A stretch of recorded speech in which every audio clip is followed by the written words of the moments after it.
HM घाटमाता news.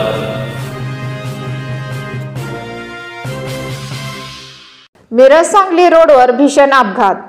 अपघातात 21 वर्षीय युवकाचा मृत्यू, 1 जण जखमी। महात्मा गांधी चौक पोलीस स्टेशन हद्दीतील मिरज सांगली रोडवर मध्यरात्री भीषण अपघात झाला।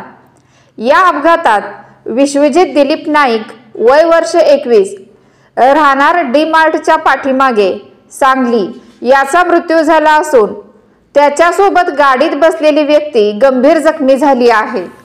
ही घटना आज दिनांक 19 ऑक्टोबर 2025 रोजी पहाटेच्या सुमारास 2:15 वाजता घडली।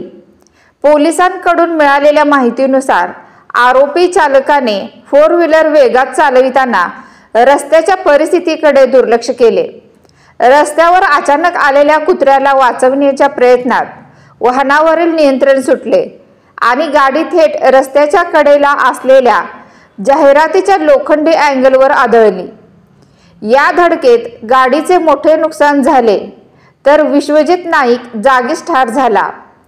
या घटनेची नोंद महात्मा गांधी चौक पोलीस ठाण्यात झाली असून फिर्याद योगेश भालचंद्र सूर्यवंशी, वय वर्ष 36, राहणार विठ्ठल नगर सांगली यांनी दिली आहे।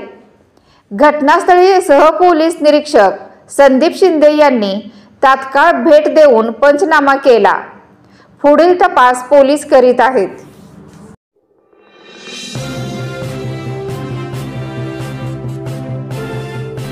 HM घाटमाता news.